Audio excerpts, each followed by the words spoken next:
The chamber of the Galactic Council loomed vast and indifferent, a cathedral of polished stone and silent judgment. Lines of alien delegates stretched across the curved tiers, their collective gaze focused on the center podium where the desperate plea had just concluded. The representative of the threatened species, a frail figure draped in tattered ceremonial cloth, stood trembling, awaiting the verdict. A long pause followed, punctuated only by the soft hum of the council's environmental systems. The councillors exchanged glances, unreadable behind their various masks and visors. Some whispered, others remained statuesque. Then the voice of Consul Threx broke the silence, his tone devoid of sympathy. His elongated frame, draped in robes that shimmered like dark glass, leaned slightly forward, as if weighing the fate of those beneath him with detached curiosity.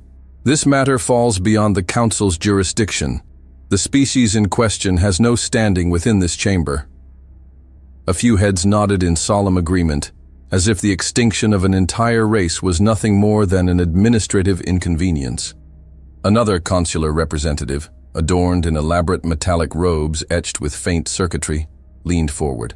His pale, mask-like face betrayed no emotion, save for the slight twitch of his mandibles as he spoke.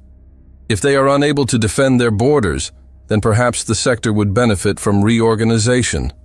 Nature abhors weakness. Ripples of approval echoed across the assembly. From the rear of the chamber, the human chancellor, Giancarlo Banks, remained seated, his hands clasped before him. Deep lines carved across his stern face, his dark eyes reflecting the cold glow of the chamber lights, unreadable, yet weighted. His face betrayed no immediate emotion, though his eyes narrowed ever so slightly as he observed the proceedings. His aides shifted uneasily behind him. When the laughter of one delegate grew a fraction too loud, the chancellor finally rose. His movement was unhurried, deliberate. The council chamber quieted as all attention shifted to him. He stepped to the central podium, his footsteps measured but firm, the echo of his boots ringing against the cold stone. The Galactic Council claims to stand for unity and order, the chancellor began, his voice calm but carrying an edge that scraped against the indifferent air.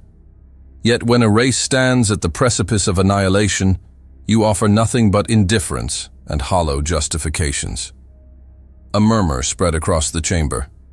Threx straightened in his seat, his eyes narrowing. "This is not our concern," Threx intoned. "Their fate was sealed the moment they failed to—" The chancellor's gaze sharpened. "Failed to do what, Consul? Secure the protection of those with more guns?" The tension thickened. The chancellor swept his eyes across the assembly. "Humanity will not be complicit in this."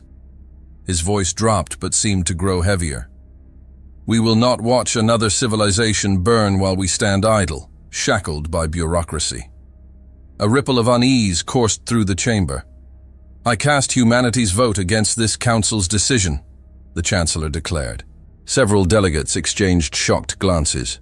One rose to object, but the chancellor continued, silencing the protest, with nothing but the weight of his stare. "And as of this moment, we withdraw from deliberation. If you choose inaction, that is your burden to bear." He stepped down from the podium, the echo of his departure filling the silence that followed. Behind him, his aides exchanged hurried glances. One leaned in. "Sir, do you wish to convene with the council privately?" "No," the chancellor replied, his eyes fixed ahead. "Summon Admiral Russo. We'll do this ourselves." The aides nodded and peeled away, their footsteps quickening as they departed the chamber. The chancellor paused at the exit, glancing back once. The consuls and their ilk sat frozen in uncertainty, some casting their gazes down, others holding his in silent defiance. Let them watch, he thought. The doors sealed behind him with a resolute hiss. The private chamber aboard the human sector of the station hummed softly, the faint resonance of distant engines vibrating through the polished steel floors. Chancellor Giancarlo Banks stood with his back to the room, eyes fixed on the stars scattered beyond the wide viewport. He didn't turn when the door slid open. The footsteps behind him were measured but purposeful, 3 men entered, each clad in the dark uniforms of the United Earth Defense, UED. The insignias on their sleeves marked their rank, high enough to speak freely, but not high enough to question the Chancellor's command. "Sit," Banks ordered quietly. He could hear the rustle of fabric as they obeyed. Only then did he turn, his gaze sharp but steady. "You've seen the Council's reaction." His tone was flat, but the weight behind it pressed against the air. "We cannot expect assistance from them." Commodore Ellis, the eldest of the trio, leaned forward slightly. His face, lined from years of service, carried the weight of countless campaigns, and a faint scar traced his jawline, disappearing beneath the high collar of his uniform. His eyes, sharp but weary, betrayed nothing but focus. "You knew this would happen, sir. The Council won't move unless the threat lands at their doorstep." Banks's eyes narrowed. "And by then, millions will already be dead." Silence filled the chamber, the truth settling in the space between them. After a moment, Banks folded his hands behind his back. "We'll intervene, quietly. I need someone to lead the fleet." Ellis exhaled through his nose, casting a brief glance at the man seated to his right. "There's only one name that fits." Banks's gaze followed his. Across the table sat Admiral Nathan Russo, his expression impassive. The low glow of the console reflected faintly in the lines etched into his weathered face. "I assume there's no need for ceremony," Russo said. His voice carried the rough edge of a man who had long abandoned pretense. Banks allowed himself a slight nod. "None." Ellis shifted in his seat. "You'll need a fleet and authorization." "You have both," Banks replied, his tone leaving no room for doubt. He stepped around the table, lowering himself into the empty seat at the head. "This isn't a campaign. It's protection, defensive operations only." His gaze locked onto Russo. "We intervene where the killing begins, and stop it. No provocations." Russo nodded once, understanding the nuance beneath the words. "We intercept, shield the civilians, and force them to negotiate, nothing more." "Correct." Banks's fingers tapped against the armrest. "I want a special fleet. Small, but capable. The Coalition cannot perceive this as aggression, but we need enough force to make them reconsider." Ellis cleared his throat. "I'll have a list of available vessels prepared by the hour." Russo glanced sideways at him. "Make it 20 minutes." The Commodore's brows lifted, but he nodded, rising smoothly from his chair.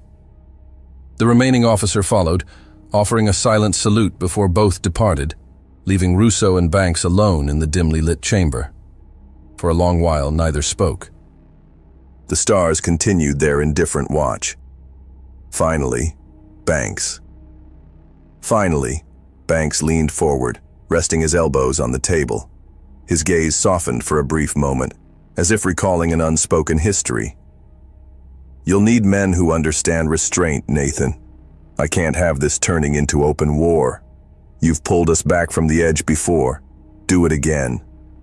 Russo's eyes softened for the first time that evening. "I know who to bring."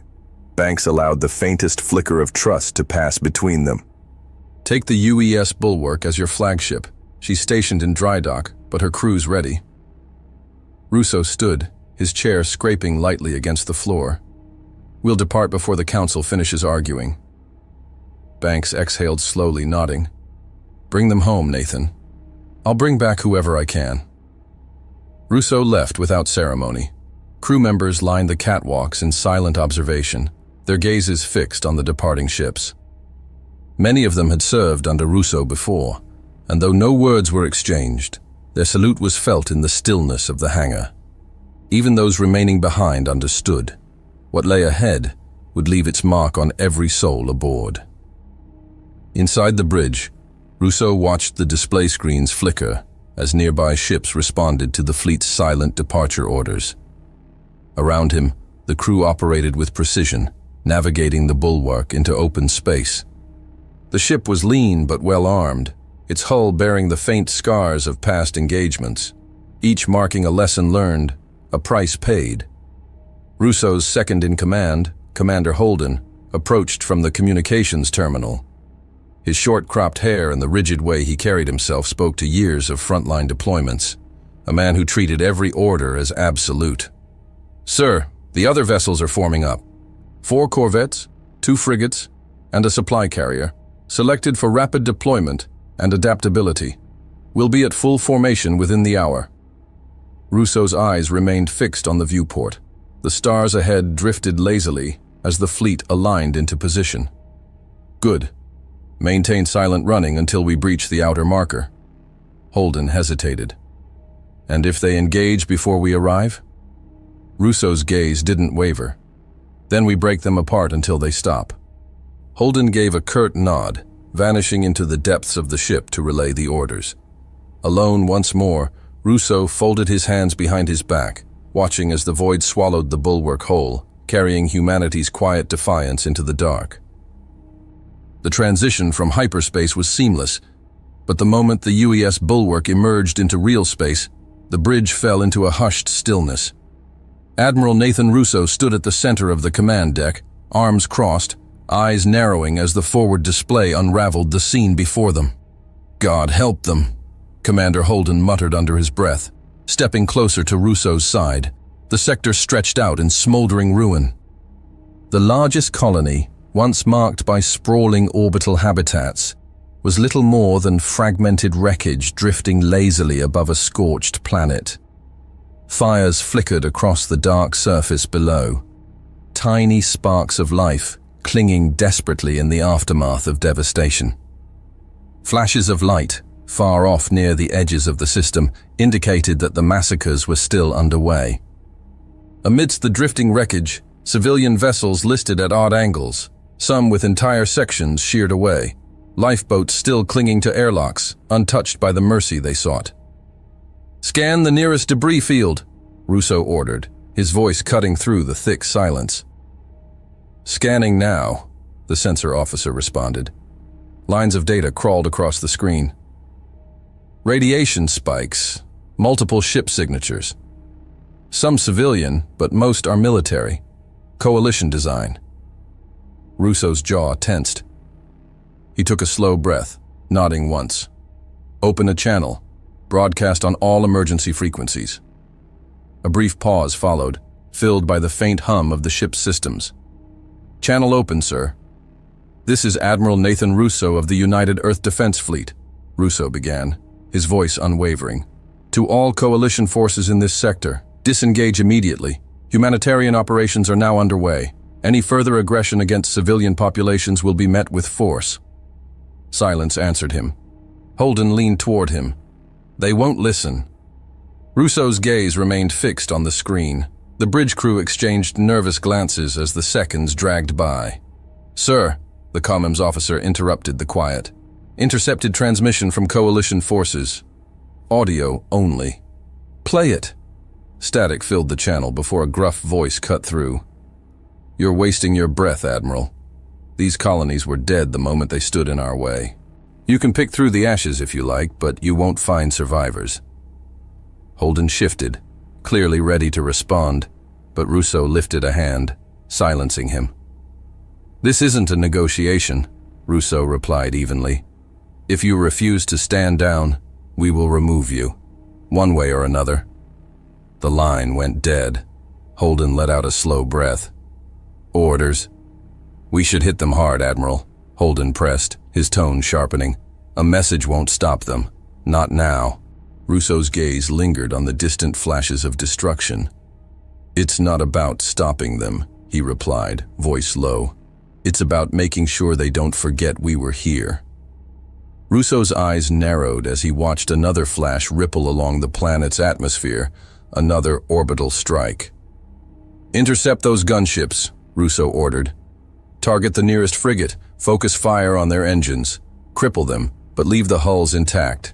Let the survivors drift and watch." The bulwark shuddered as the first rail cannons powered up. The rest of the fleet followed suit, peeling away toward the scattered coalition vessels, like a pack of wolves closing in. Russo's gaze lingered on the display for a moment longer before turning to the crew. "Send out search and rescue teams once the sector is secure," he said. "Get civilians off those colonies. We'll hold position until every last one is safe." Holden's nod was sharp. "Understood, Admiral." The first rounds of fire erupted from the bulwark's cannons, bright against the emptiness of space. As the battle unfolded, Russo's thoughts drifted to the council chambers they had left behind, their empty words and hollow votes. They could debate morality. Humanity would take action. The silence of the sector didn't last. By the third day, reports began filtering through the UES Bulwark's communications relay. Isolated attacks, mining platforms gutted, refugee transports ambushed on exit trajectories. The coalition hadn't retreated. They were repositioning. Admiral Nathan Russo stood at the center of the bridge, arms crossed as he observed the tactical display flicker with incoming data. The curved holographic map outlined the vast expanse of the sector, dotted by the faint glimmers of the surviving colonies and the fractured wreckage orbiting the outer worlds. Now those glimmers were vanishing one by one. "They're testing us," Commander Holden muttered beside him, his brow furrowed as his eyes traced the pattern of disappearances. "Picking off anything that drifts too far from our coverage." Russo's gaze hardened. "They're not testing, Holden. They're warning us." The bridge crew exchanged quiet glances. The coalition's tactics had shifted overnight, and there was no doubt why. The human presence had upset the fragile balance of power, and now the response was coming. "Sir," the sensor officer called from his station. "Long-range probes detected a fleet movement along the outer belt. 26 vessels, heavy escort class, triple our numbers and growing. Additional energy signatures suggest capital ships in tow. They're advancing on the Juno trade route." Holden exhaled sharply. "That's a response fleet. They're coming for us." Russo straightened, his voice low but steady. "How long until they reach striking distance?" 16 hours, at their current speed." "Recall all patrols. Bring the fleet together at Point Epsilon," Russo ordered, stepping away from the display. "If they want to push us out, they'll have to come through everything we have." Holden hesitated. "Sir, that fleet outnumbers us 3-1. Russo's expression didn't shift. "Then we make them bleed for every inch." The ambush came not long after the fleet regrouped. The bulwark drifted silently along the orbital plane of Juno's largest moon, her weapon systems running cold. Around her, the remaining corvettes and frigates maintained tight formations, engines at minimal output. The fleet was quiet, waiting.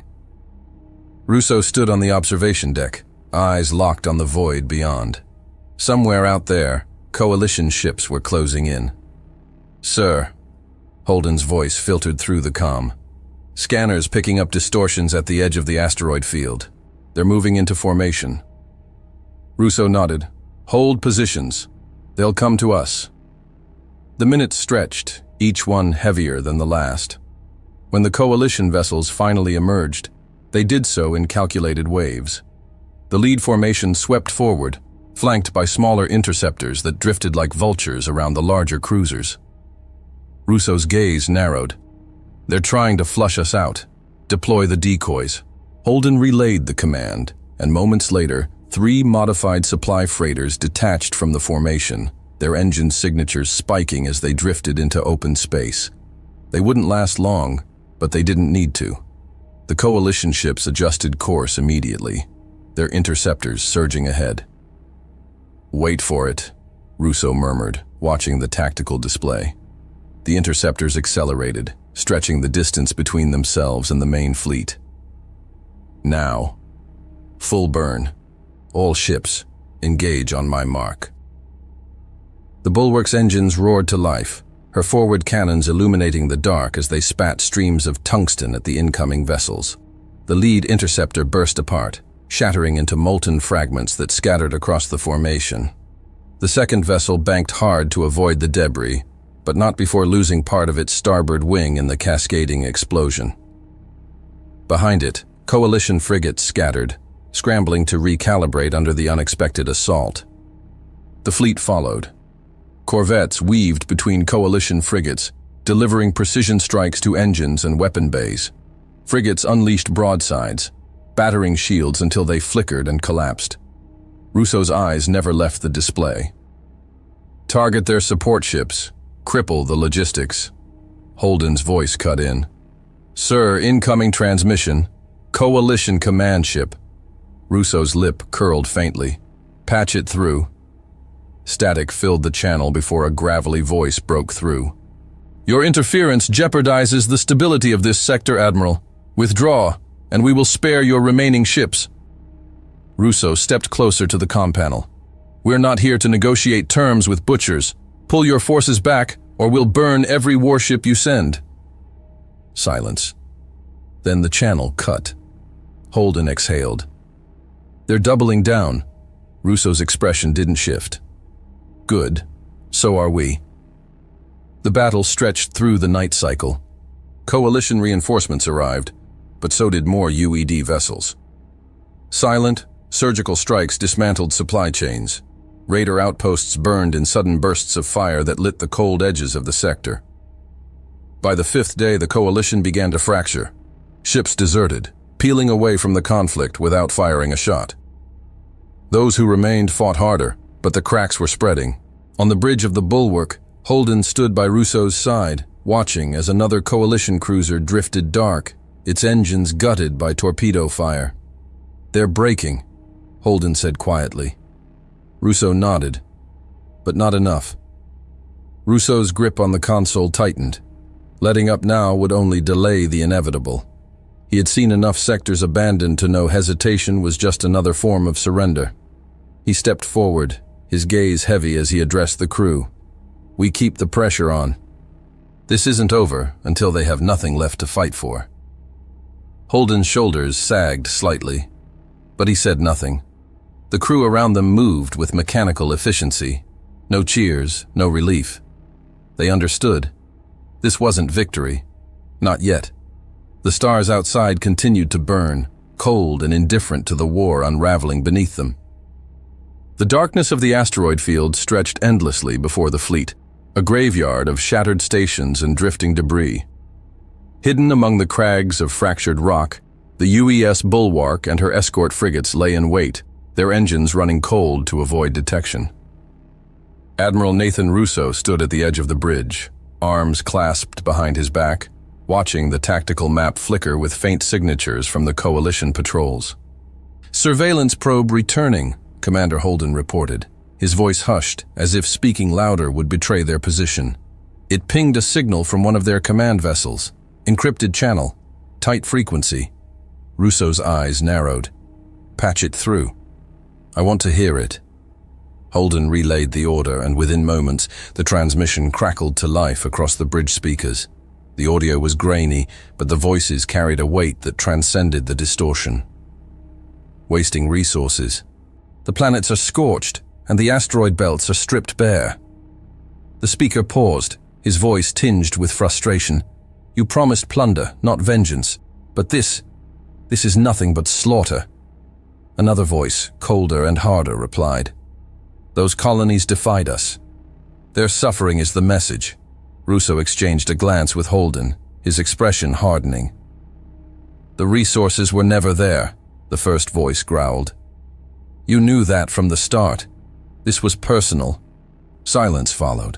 Then, the transmission cut abruptly. For a long moment, no one on the bridge spoke. Sir, Holden finally broke the silence. That wasn't just tactical misdirection. They're admitting this was never about territory. Russo exhaled slowly. Prepare the recording for broadcast. Ensure it reaches every coalition frequency. Holden hesitated, his brow furrowing. You're transmitting it directly. Won't that put us at greater risk? Risk or not, Russo said, his gaze fixed beyond the viewport. We end this today. When the transmission burst across the sector, it struck with the force of a missile. On coalition channels, the voices of their own commanders filled the comms, echoing across countless decks. In less than 3 minutes, the truth of the war unraveled, raw and undeniable. The bridge of the bulwark was silent as the crew listened. No cheers followed. No vindication. Holden's knuckles tightened against the edge of the console. This whole time, it was just hate. Russo stepped forward, his voice low. Hate is the bluntest weapon, and the easiest to turn against itself. The first signs appeared almost immediately. Coalition destroyers peeled away from formation, cutting their engines and drifting aimlessly into neutral space. Others held position but ceased firing, their commanders watching and waiting. "Sir," the sensor officer reported, "we're seeing deserters, multiple ships abandoning the front line." After the transmission ended, a faint communication leaked onto the open channel from one of the coalition frigates, hesitant, almost pleading. "Stand down. This isn't what we signed up for." Moments later, the vessel's engines powered down, drifting from formation. Holden glanced at Russo, the weight of the moment settling heavily between them. "Do we pursue?" Russo shook his head. "No, let them leave. There's no glory in hunting the disillusioned." A single coalition cruiser remained in the sector, engines burning as it repositioned to block the retreating vessels, its weapons powered up, targeting the defectors. Russo's jaw clenched as the coalition cruiser moved to intercept its own. His hand hovered over the console for a breath longer than necessary. "Holden! Fire!" The single word cut through the bridge like a blade, leaving no room for hesitation. The first volley struck the coalition vessel's rear thrusters, severing its propulsion and sending it adrift. Within moments, its remaining escorts scattered. "They're fleeing, sir." Holden's voice carried a note of grim satisfaction. Russo exhaled, watching as the stars reclaimed the battlefield. "Good. Let them run.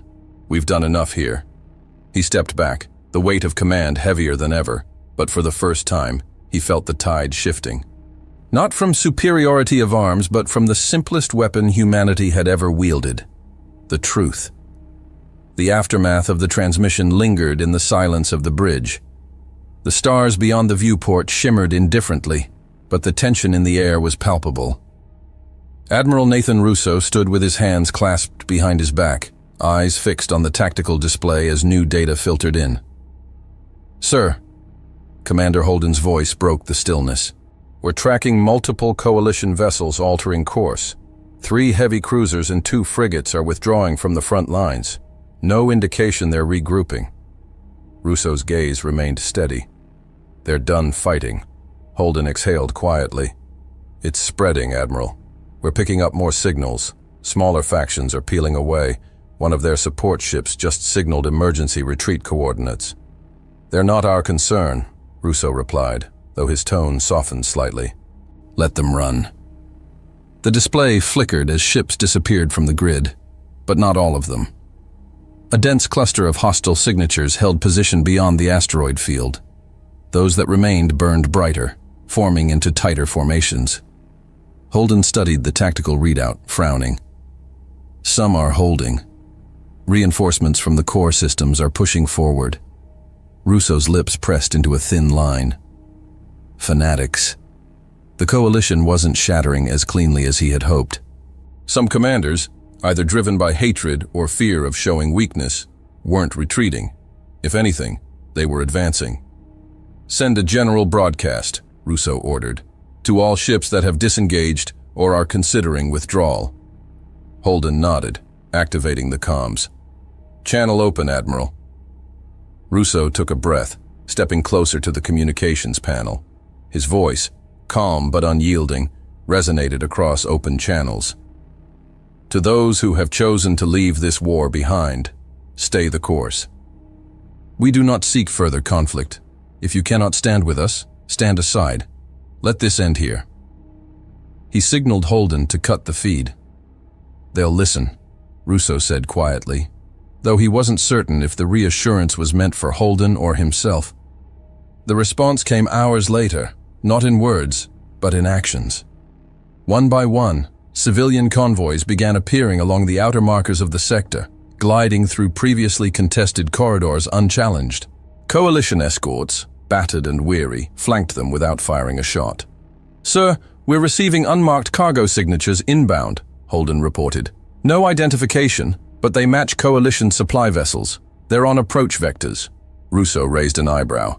Scans.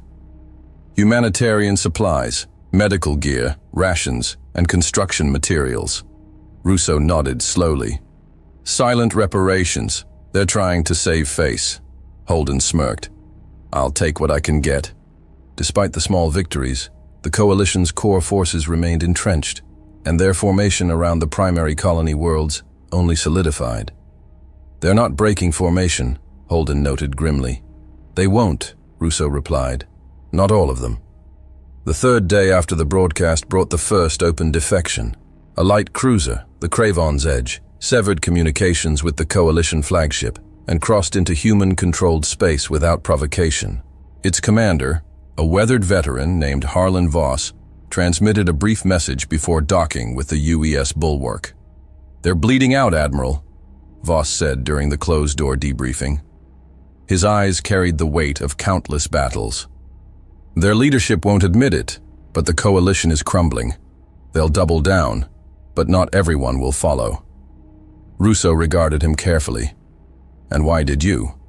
Voss shrugged, his expression hardening. I didn't sign up to slaughter civilians. Some of us haven't forgotten what war is supposed to be.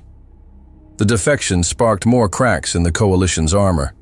By the end of the week, at least 4 additional ships defected or went silent, refusing to follow orders. Yet, as the coalition fractured, the remaining hardliners became more aggressive. The reports of civilian massacres dwindled, but skirmishes along the outer colonies increased. Small ambushes, desperate and savage. Russo watched as the conflict shifted into something smaller, but no less dangerous. This wasn't about grand fleets or strategic strikes anymore. It was attrition. Holden, Russo said quietly as they reviewed the latest intelligence. Increase long-range patrols along the trade routes. If they can't break us with numbers, they'll try bleeding us dry. Yes, sir. Russo lingered at the viewport long after Holden departed, watching the empty stars. The coalition was coming apart, but the war wasn't over, not yet. But for the first time, Russo could see the cracks widening, and that was enough to keep pushing forward. The distant glow of the coalition's last stronghold shimmered against the black canvas of space. From the bridge of the UES Bulwark, Admiral Nathan Russo watched as the station's silhouette drifted into view, surrounded by the debris of shattered escorts and crippled defense platforms. This is their final redoubt, Commander Holden said, standing to Russo's left. Scans show heavy fortifications, surface batteries, torpedo platforms, and shield generators across all major sectors. Russo's eyes narrowed, tracing the defensive patterns flickering across the holo display. The station was a fortress, but it stood alone. The coalition's core fleets were gone, deserters or defectors, leaving behind only the fanatics. They've dug in, Holden continued, his tone grim. They know what's coming. Let them know, Russo replied evenly.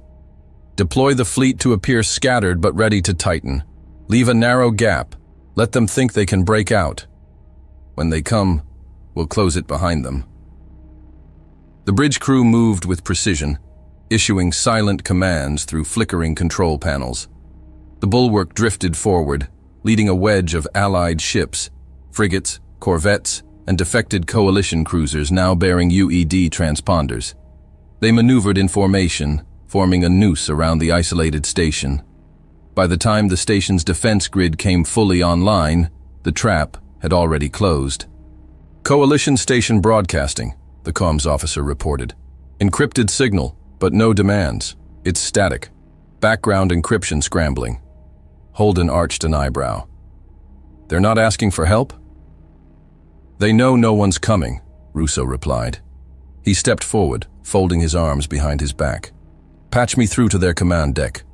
Seconds later, the central display shimmered to life.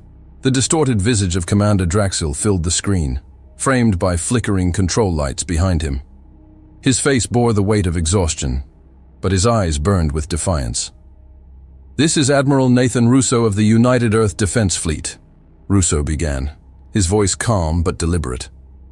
Your coalition has fallen. The fleets that once defended you have either fled or joined us. You stand alone. The alien's gaze sharpened. We will not surrender. If humanity thinks it can erase us, you're mistaken. Russo didn't blink. I'm not here to erase you. I'm here to end this. Lower your shields, power down your weapons, and we will ensure the safety of your civilians. Resist, and no one leaves. Silence stretched across the channel. The alien's gaze wavered for a fleeting moment before hardening once more. We would rather die here than kneel to earth. The screen blinked out. Holden exhaled sharply, tension gripping the air. That's a no. Russo straightened. Tighten the blockade. Begin long-range bombardment of their outer defenses, slow and precise, no unnecessary casualties. The bulwark's rail cannons spun to life, sending shimmering rounds through the void. The first impacts flared against the station's outer shielding, rippling bursts of light cascading across its hull. One by one, the outer defense turrets dimmed, swallowed by explosions that flickered and died in silence. They're holding fire, Holden noted, his voice quieter. They're not even retaliating. They know better, Russo replied. His eyes remained locked on the display, watching as the station slowly drifted further into isolation. But the longer they wait, the weaker they become. As the bombardment continued, no further signals came from the station. The siege had begun, and Russo knew it was only a matter of time before the weight of isolation broke them. The siege had stretched into its second day when the first tremors of coalition resistance shattered the calm. Sensors on the UES bulwark registered the sudden surge of heat signatures emerging from the station's dark side. They're launching, Commander Holden announced, his eyes locked onto the tactical display. Multiple strike wings, fighters and bombers, cruisers moving to intercept. Admiral Nathan Russo didn't flinch. His gaze followed the blinking red triangles sweeping toward their position. Let them come, Russo said, his voice low. Order all ships to defensive positions. Keep tight formations. Make them bleed for every meter. The coalition's assault unfolded in staggered waves, fighters screaming through the void as frigates and destroyers pushed forward behind them. The bulwark's forward batteries roared to life, tearing through the first line of interceptors, but more swarmed in their place. Focus fire on their lead cruiser, Russo commanded, eyes narrowing as the largest vessel closed the distance. Cut off their advance. The railguns of the fleet locked onto the cruiser, bright flashes erupting along its hull as coordinated strikes ripped through armor plating. The coalition ship staggered, venting atmosphere, but pressed on. They're desperate, Holden muttered, throwing everything at us. Russo's lips thinned. Desperation makes them dangerous. Stay sharp. The clash intensified, the bulwark weaving through barrages of plasma fire as Allied frigates circled and struck from flanking positions. One corvette peeled away in flames, gutted by torpedoes, but the line held. As the coalition pressed harder, the trap began to close. Now, Russo ordered, his hand tightening around the edge of the console. Signal the secondary fleet. Flank them from the debris field.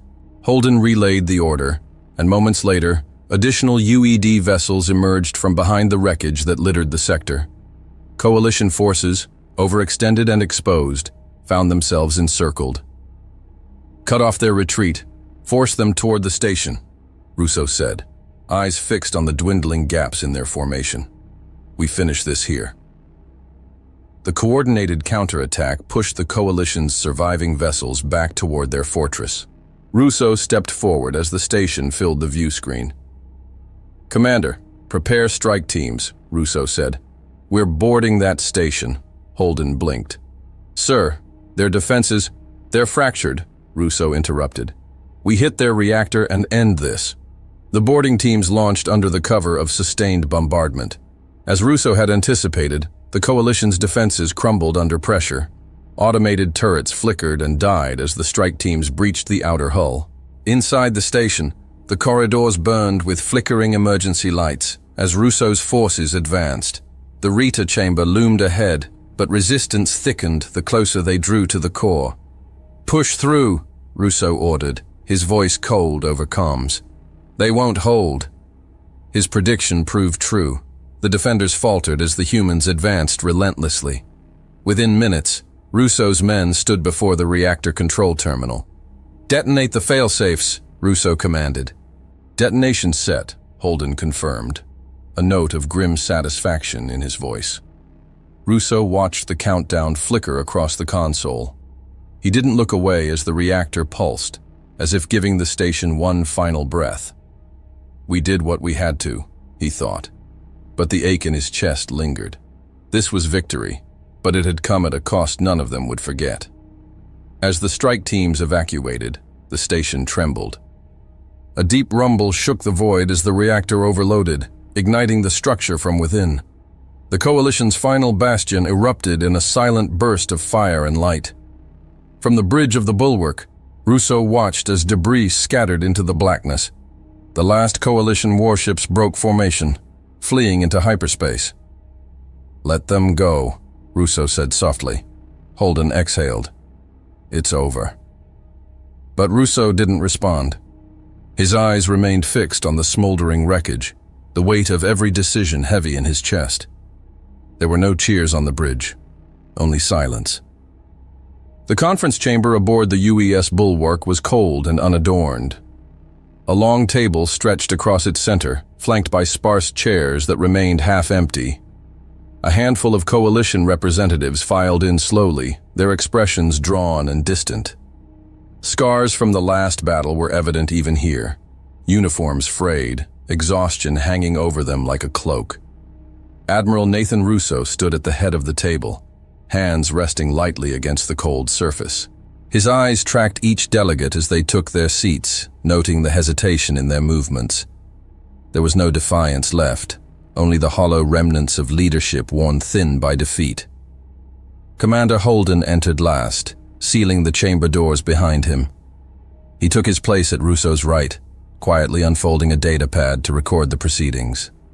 Russo cleared his throat. "Let's begin." The hum of the ship's systems filled the silence that followed. No one spoke. The weight of their collective failure lingered in the air, as if acknowledging it aloud would shatter the fragile ceasefire. Russo allowed the pause to stretch, watching the gathered delegates shift uncomfortably. Finally, one of the alien representatives, Consul Darek, an elder with elongated features and deep-set amber eyes, his skin a pale gray with subtle ridges along his scalp, leaned forward. "What terms do you demand, Admiral?" Darek asked, his voice gravelly and edged with resignation. Russo straightened. "No demands. This isn't a surrender. It's a path forward." A murmur rippled through the room, quiet but palpable. "The war is over," Russo continued, his tone even but firm. "Your extremists fought to the last, and they are gone. What remains of your fleets are fractured, but your people still endure. Our role here is to ensure that continues." One of the younger representatives, Consul Avarn, short, stocky, with hardened blue scales and piercing yellow eyes, narrowed his gaze. "And in return, you take control of our systems?" Russo met his gaze without flinching. "No. Humanity will not occupy your worlds. We will provide protection while your colonies rebuild. Nothing more. We came to prevent a tragedy, not expand our borders. I understand your hesitation, but no one needs to disappear today. Trust isn't rebuilt overnight. Neither is peace." The room fell silent again, save for the soft tapping of Holden's fingers against the datapad. Another delegate, Consul Tarsik, a tall, gaunt figure with a crest of dull red spines running along his head and neck, shifted forward. The ridges along his brow creased as he studied Russo. "You could claim all of it, every world, every colony. No one here could stop you." Russo's expression hardened.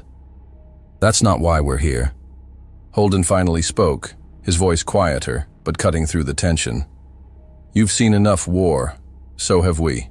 This sector needs stability, not more conquest." Several of the delegates exchanged glances. For the first time, Russo saw something beyond wariness, reluctant hope, fragile, but flickering beneath their weariness.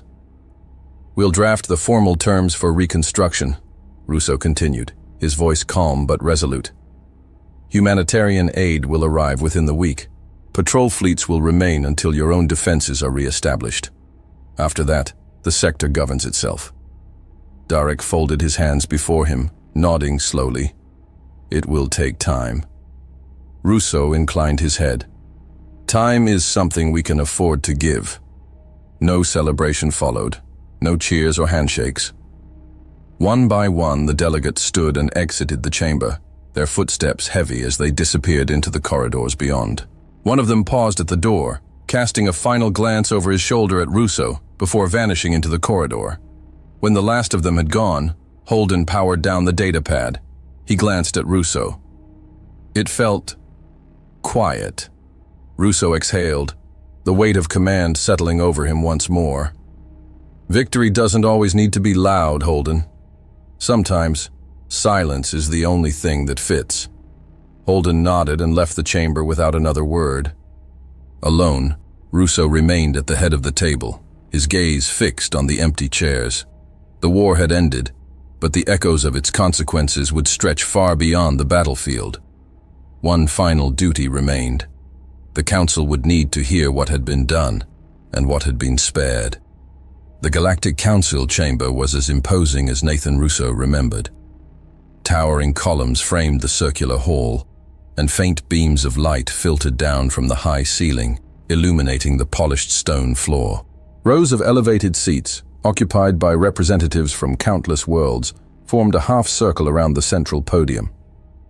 Russo adjusted his uniform as he stepped onto the docking platform, the UES bulwark looming silently behind him. Chancellor Giancarlo Banks descended beside him, the faint hum of the station's systems the only sound between them. Their return to the Galactic Council felt heavier this time. Though the war had ended, the weight of its consequences followed them. Holden met them at the entrance to the station's main corridor. "The Council's waiting, sir. No formal reception." Banks smirked. "I didn't expect one." They walked the long path toward the Council chamber in silence, the echoes of their footsteps following closely. Russo glanced around at the faces lining the station's causeways, diplomats, officers, workers, all watching the two men pass with quiet curiosity. By the time they reached the chamber, the doors opened without ceremony. The faint hum of conversation faded as the councillors turned to face them. Banks took the lead, stepping to the forefront of the podium, while Russo stood a half-step behind him. The councillors' gazes bore down on them, some with thinly veiled skepticism, others with curiosity, and a rare few with grudging respect. Banks clasped his hands behind his back and let the silence stretch for a moment longer before speaking. "Members of the Council," his voice echoed with a quiet authority, "the war in the outer sector is over." A ripple of hushed murmurs passed through the chamber, but Banks pressed on, unshaken. "We intervened not to expand our borders, but to prevent the extinction of a species targeted by their own neighbors. The extremist factions that drove this conflict are no more. What remains of the coalition stands on the edge of survival and rebuilding." Russo's gaze shifted across the faces of the council members. Consul Threx of the Ravos Dominion sat rigid, his silvered eyes narrow beneath the hood of his ceremonial robes. Across from him, Consul Geran, the feline-like envoy from the Velkar Syndicate, regarded them with a cool, unreadable stare. "You acted without this council's authorization," Threx's voice cut through the air, sharp as a blade. "Such intervention could have ignited greater conflict. Humanity risked the stability of entire sectors." Russo took a step forward, his voice calm but firm. "Risking nothing would have guaranteed the slaughter of millions. We chose action." A brief silence followed before Banks spoke again, his gaze locking onto Threx. "You turned away. We did not. And now, because of that choice, this galaxy is a little less fractured." Jaren's eyes flicked to the side, his tail curling lazily as he considered the statement. Some of the counselors shifted in their seats, but none spoke to oppose him. Banks exhaled softly, letting his next words hang with deliberate weight. This was not a display of power. It was a defense of principle. We claim no territory, take no spoils. The outer colonies remain under their own governance, and we leave with nothing but the knowledge that another race endures. Russo watched as the murmurs quieted, replaced by a stillness that felt heavier than disapproval. Finally, Sharon leaned forward, resting his hands on the edge of the council's desk. His golden eyes locked with Banks's. "No spoils," he repeated, almost as if testing the words. "Only the blood you spent to preserve them." Banks's expression did not shift. "There are victories that cannot be measured by spoils, Consul Geran. Perhaps one day this council will recognize them for what they are." The chamber grew still once more. Some counselors lowered their gazes, unwilling to meet Banks's eyes. Others regarded Russo and Banks with subtle nods of acknowledgement. Without waiting for further deliberation, Banks turned from the podium, his stride measured and deliberate. Russo followed, his steps echoing in sync. As they reached the outer corridor, Holden was waiting for them, datapad in hand. His eyes flickered to Banks. "I take it they weren't quick to offer gratitude." Banks allowed a faint smirk.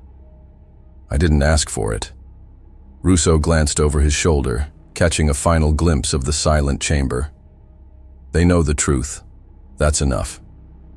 Holden fell into step beside them as they walked the long path back toward the docking bay. No applause followed them. No ceremonies marked their return. But as they departed, the weight in Russo's chest felt just a little lighter. Hey there again. I'm glad you've come so far. Hope you enjoyed the video. Remember to hit the like button and the subscribe button. This is really important to the channel. Really important.